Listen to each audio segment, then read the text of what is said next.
With the rising popularity of the show Jujutsu Kaisen, many fans have incorporated the show's characters into their own personal interests. Today, I'll be creating a weekly spread themed around Jujutsu Kaisen. Ayo everyone, welcome back. If you don't know who I am, hi, I'm a student who likes anime, bullet journaling, and productivity. If that's something you're into, make sure you subscribe and like the video to see more of my content. At the top of my spread, I drew a daily events list to make sure I don't forget any of the events happening in that week and to make sure I'm on top of everything. At the bottom of it, I drew Sukuna's finger to just add a cool touch to my daily events list. I then started creating my daily boxes where I keep track of all of the main tasks for that day. At the very top of each box, I have 3 main tasks of each day to make sure I prioritize those 3, and in case I wasn't able to get all of my tasks done, I know to at least remember to get those 3 done to make sure I have a productive day. Also, my boxes are a little bit smaller than the ones you usually see in YouTube videos and over the internet. That's because I don't really need to have wider boxes since each of my tasks don't require much of a description. So for me, it's more important that they're longer so I can write more tasks in each day. Here I was creating space for my favorite character that I was about to draw, Junpei. I was very upset when he passed away. I really liked his character and I feel like he added a lot to the show. Right now, I'm adding a tasks list and a goals/weekly focus spot where I can write down the running tasks of each week and where I can have a focus that I'm really just concentrating on. For example, the focus for that week is making sure I get ready for my math test. I have a lot of stuff going on in math. I have a few math competitions and whatnot, so I really want to make sure I focus on that. Having a weekly tasks list is pretty helpful, especially if that task doesn't belong to any one day but needs to get done sometime that week. Helps me manage everything, and it just makes me feel a lot more organized. It's also helpful to have a weekly focus.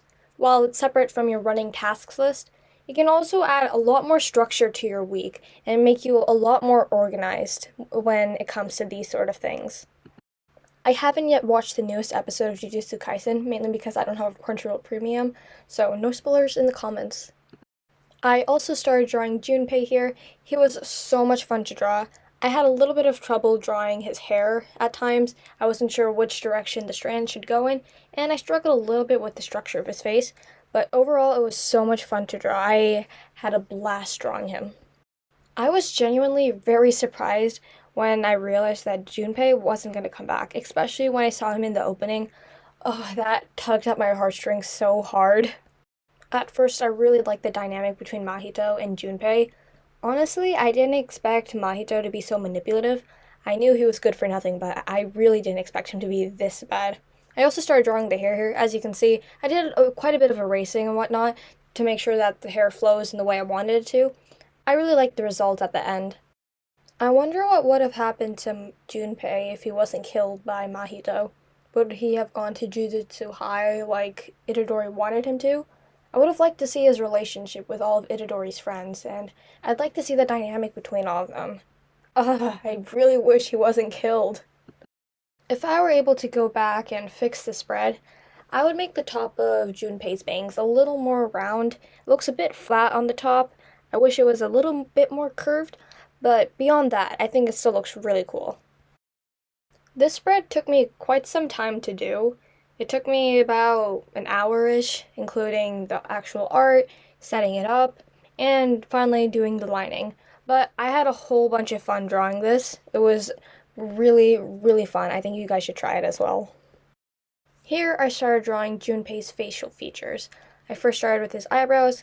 I wasn't really sure how to frame them, since I wanted to make it look as much like him as possible, and eventually I settled on a shape that really matches his personality. I spent a good few minutes trying to figure out the right shape for it, but I'm pretty glad I spent that time since the eyebrows really look nice on his face.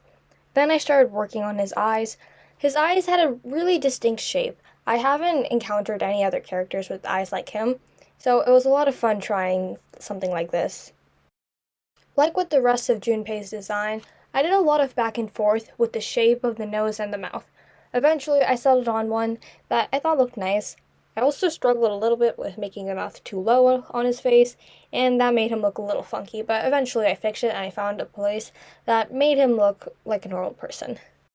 With this spread, I purposely made sure that I didn't draw anything beyond the neck, since I am awful at drawing arms and limbs. I really can't draw those. I need to start working on them more often, but for now I'm just going to stick to headshots. After I finished drawing Junpei, I quickly went through drawing the rest of my daily task boxes for my weekly spread. I included a notes section because sometimes I have miscellaneous thoughts in there. I then started drawing my second favorite character, Gojo Sensei. His personality makes him a really interesting character on screen. Even though he's an adult, he can act very childish at times. When the show finally did an eye reveal on him, I was pretty surprised to say the least. I did not expect his eyes to be that sparkly. I thought they would be darker in color for some reason.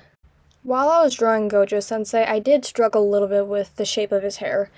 It's a very unique shape that I've never drawn before, so I did have a bit of trouble trying to figure out the best way to draw his hair to make it look natural and to make it look like the actual character from the show. In my drawing, he looks kind of like a porcupine. Not sure if that's a good thing or a bad thing.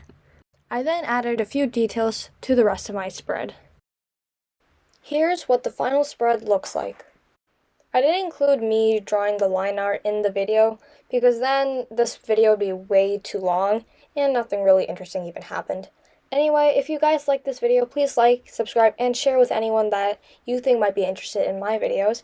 I'll see you guys in the next one. Bye everyone!